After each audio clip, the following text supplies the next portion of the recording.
Hi, so I'm Ron Dorn. I'm the instructor for GPH 111, and I would like to switch up formats of the presentation of this material to update the global warming and the ozone lectures.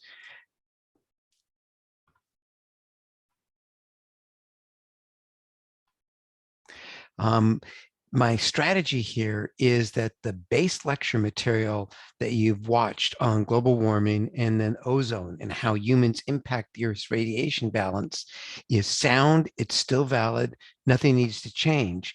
But periodically, I want to present some new scientific information. So going into 2022, because this is being updated over the winter break between 2021 and 2022, I engaged and learned from a poll about what Americans are concerned about with respect to global warming and weather. And you can see some of the results of this poll.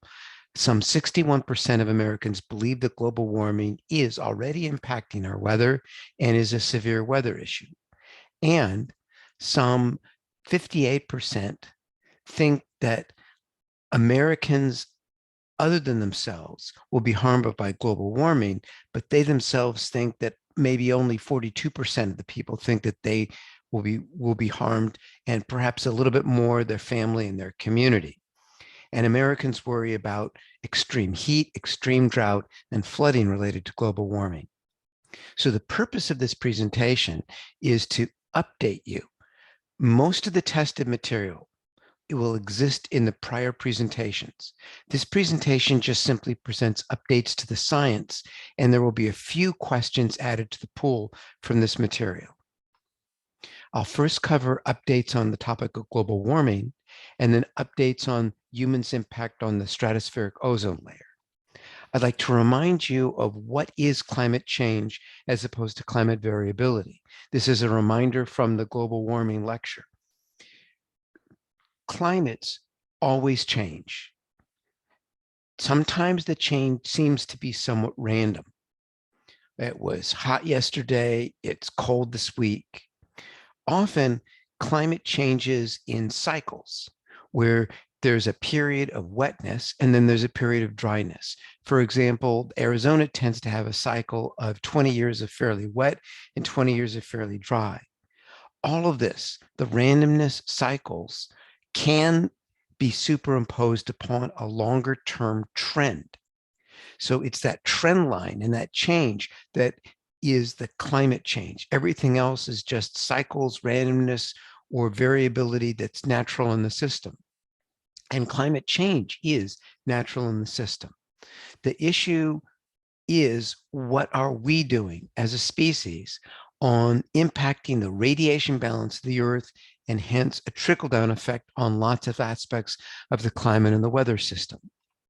I'd also like to remind you that there's complete agreement by all parties, except the crazies out there, that greenhouse gases that we emit are way up, and that greenhouse gases are doing things that you would expect, increasing photosynthesis.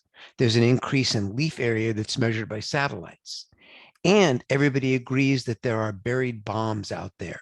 There are natural former sinks of carbon, such as in the permafrost, that are potential bombs to greatly increase CO2. And another thing that everybody agrees on is that increases in carbon dioxide is making the ocean more acidic. And the impact of acidity is on impacting coral, it's impacting fish, it's impacting community responses, it's impacting a lot of things about the ocean systems, because the CO2 makes the ocean more acidic, and there's a lot of research that needs to be done on the impacts of this. There's no question that everybody agrees that these processes are occurring. At discussion here is the continued analysis of whether humans increasing greenhouse gases are producing changes that are occurring today, in the near immediate future, and in the recent past. This is a screenshot from an article in Science at the end of 2020, analyzing drought in the Western North America region. So they looked at tree ring reconstructions, a lot of tree ring analysis of how much moisture there was in the summer and in the winter. And they concluded that the long-term drought that's occurred between 2000 and, in this paper, 2018, although it certainly continued to 2021, that this Southwest drought is the second driest that it's ever been in the record of tree rings. This is not a conclusion that humans have caused this. It's just an observation that this is on the extreme end. Although there's research in Australia, Australians tend to go through a extreme drought and then extreme deluge of rainfall. And the Australians Climate Council is convinced that anthropogenic induced global warming has impacted extreme, what they call bushfire dangers. We call them wildfires. Another change that humans have done, and it's relating to dams. So dams, we went through a big period of dam building around the globe between 1940 and 1960. And that dam building actually led to sea level decline. And so the idea here is that the dam building may have delayed some of the sea level rise associated with melting of the greenhouse and Antarctic ice sheets. But there's also melting of high mountain glaciers that can contribute to sea level rise. But this research conducted in 2021 was actually taking a flip view of the melting of alpine glaciers that appears to be accelerating in recent times. We're not discussing the cause of the melting of alpine glaciers, whether it's anthropogenic or an extension of warming from the Little Ice Age. It's the fact that we are losing a lot of alpine glaciers.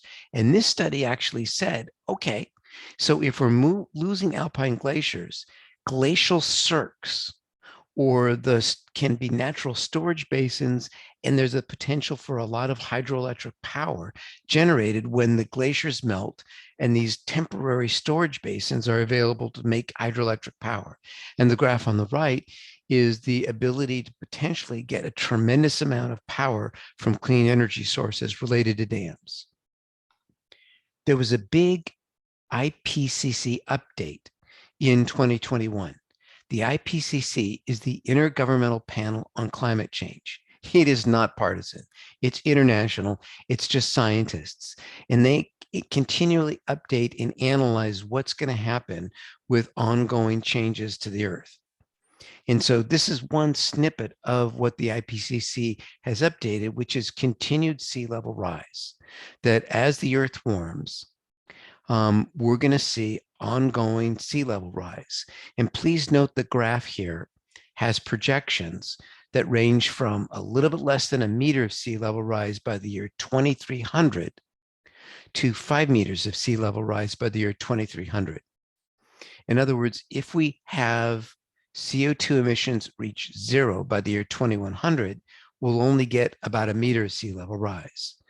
But if we have different levels of stabilization of CO2 emissions and global warming scenarios, we could get a big sea level rise, which would cause a lot of issues around the coastline.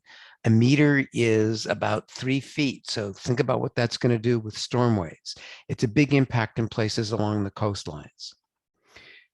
Another takeaway from the 2021 IPCC report that I took out of it was their focus on regional climate changes. There will be winners and there will be losers, and their research indicates that the winners and losers way of thinking about it appears to still be valid, that certain regions will suffer extreme warming and others less so. Certain regions will suffer extreme increases in precipitation and others less so. Similarly, certain regions will experience extreme drought, while others much less so. And as a geographer, one of the things that I think geographers will have a great future on is in dealing with the regional changes that occur at different scales.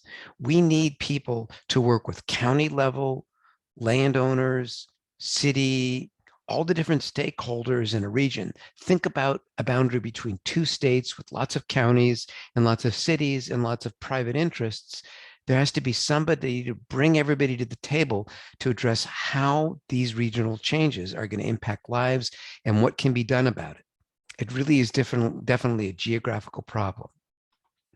So some updates and research on ongoing 20th century changes and early 21st century changes is continued evidence of instability of Antarctic ice shelf failures.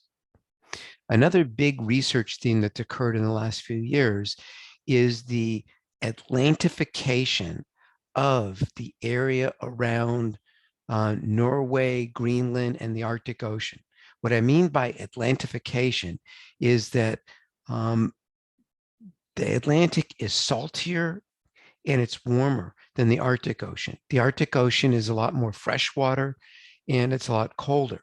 So what's been happening, according to research just this past year, is that the Atlantification of the Arctic Ocean, especially along the Fram Strait, an important boundary between the Atlantic and the Arctic Ocean, has started in the early part of the 20th century. It started with the onset of the 20th century. So that's causing a lot of confusion. Is that due to greenhouse gas production that started in 1850 and wasn't that much? Or is this just a natural trend that we're going to see accelerated due to increased greenhouse gases? Or was it a natural trend due to natural ongoing cycles and oscillations? It's not clear. The take of the authors is that it's anthropogenically accelerated. Another big thing that appears to be happening are shifts in the ocean circulation. So if you're, sorry for misspeaking here. Ocean circulations are extremely important in redistributing energy across the globe. They're much more so than even the atmosphere in many ways. And so there's research that occurred in 2021 and 2020 that the circulation of the oceans appears to be altering.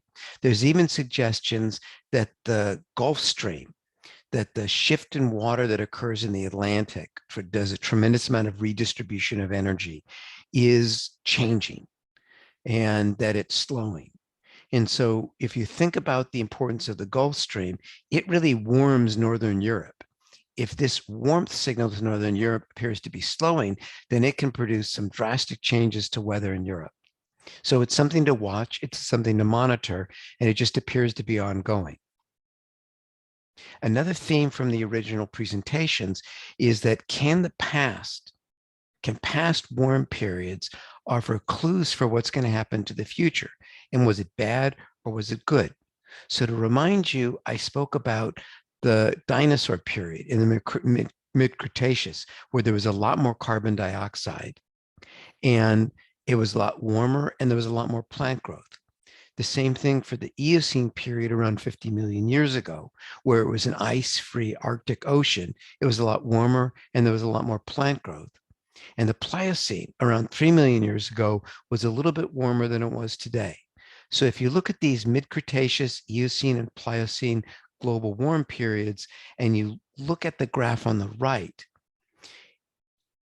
the black line is the observed levels of carbon dioxide in the atmosphere, where during last glacial periods, it dropped very, very low. The plants were having trouble getting enough carbon dioxide. And then with the Industrial Revolution, we've really begun to climb the CO2 levels. That's the black line over here. And then here are 3 scenarios from the IPCC.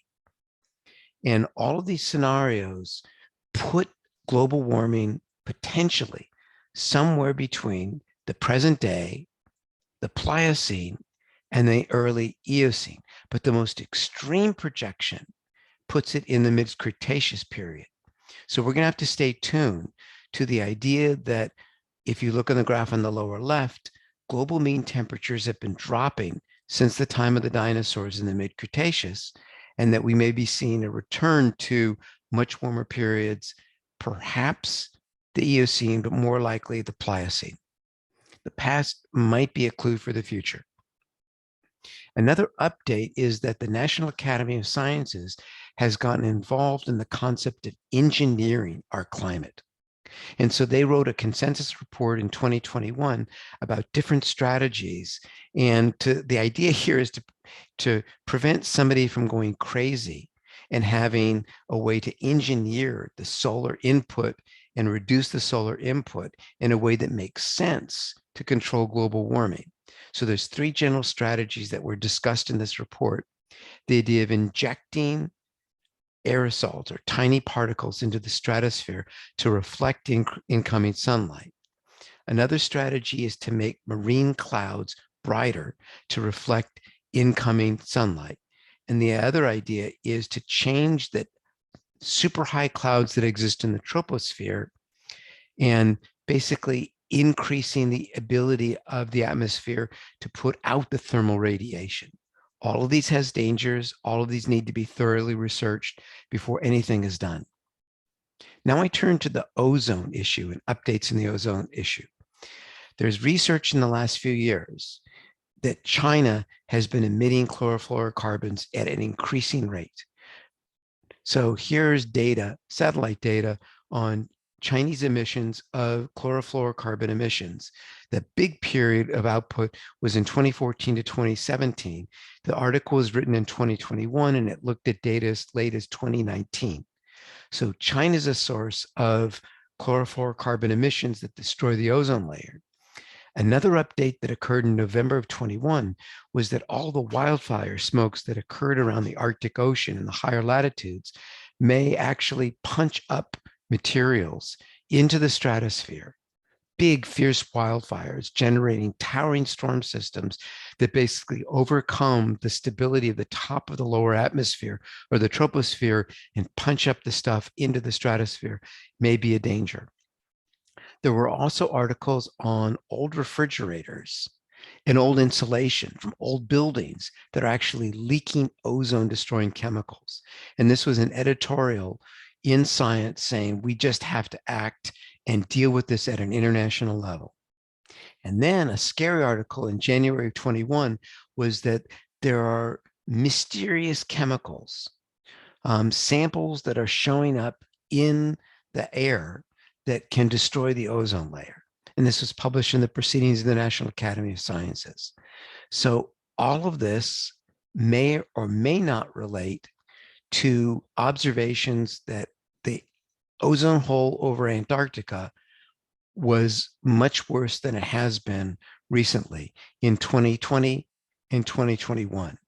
The area of the ozone hole is greater than it has been in the period of big ozone destruction between 1979 and 2018.